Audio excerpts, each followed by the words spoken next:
Mark Zuckerberg's Metaverse is solving no problems. Mark Zuckerberg laid out Tuesday how Meta is diving deeper and deeper into the black mines of the metaverse, attempting to extract digital gold. Zuckerberg revealed a $1,500 headset Oculus Pro, as much as a PS5, Xbox Series X and Quest 2 combined, and some updates to the looks of avatars and the integration of Microsoft business products. When your most significant announcement is the fact that after years and years of investment, you're on the verge of debuting virtual characters with legs, something has gone wrong. The entire problem with Mark Zuckerberg's fascination with the metaverse is that he's trying to force a sci-fi reality to happen long before the rest of the society wants or needs it to actually exist. His version of an AR, VR-based metaverse remains a niche, not something to focus a trillion-dollar company around. And given the trillion-dollar company in question, which has spent the last decade rendering Facebook and Instagram close to unusable, this company being trusted with this supposed key part of the future is not something anyone has a lot of faith in. The main issue with Mark's metaverse is that it's a solution in search of dozens of problems.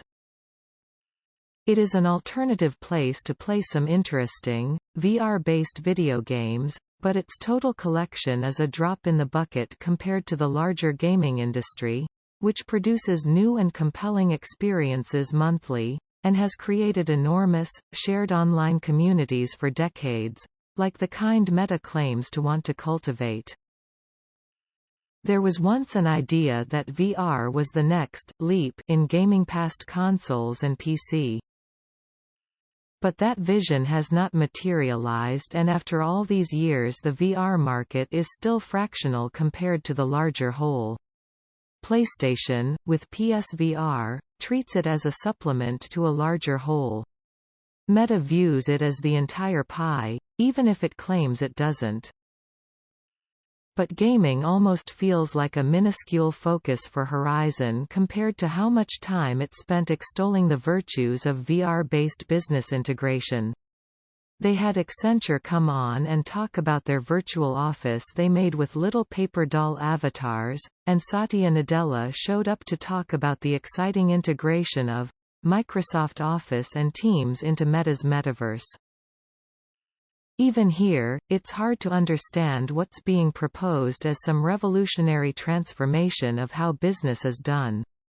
Meta is attempting to replicate the concept of being together in a room for a meeting, something most people try to avoid at baseline, and offering something that feels in no way more coherent than just a normal Zoom or Teams meeting, which is also not exciting at baseline. This entire concept feels based around the idea that you could turn and give a virtual high five to a virtual coworker in the metaverse, a neat party trick. Though with these avatars, an awkward one. But something to sink billions of dollars worth of research pursuing? And what businesses are using this tech regularly with a straight face? Finally, Mark Zuckerberg has gone a bit mad after too many people made fun of his Me-like Horizon avatar that he kept sharing screenshots of. And now, in pursuit of better-looking VR avatars, has now created something that's a little better than a Sims character, and a little worse than a Snapchat overlay filter. He ended the presentation with photorealistic face scan tech with no proposed release date or even a promise it would arrive in Horizon.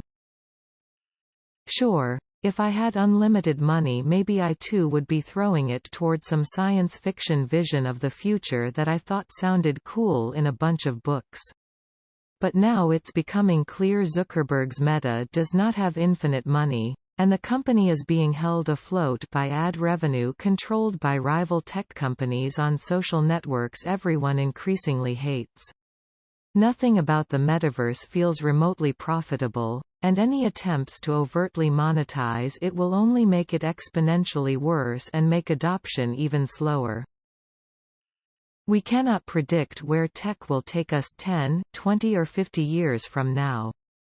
The metaverse may indeed exist someday outside of a weird VR sandbox and 500 blockchain pitches in my inbox every day. But that day is not now, it's not tomorrow, and I don't know if it will get here before Meta runs out of money or its investors run out of patience.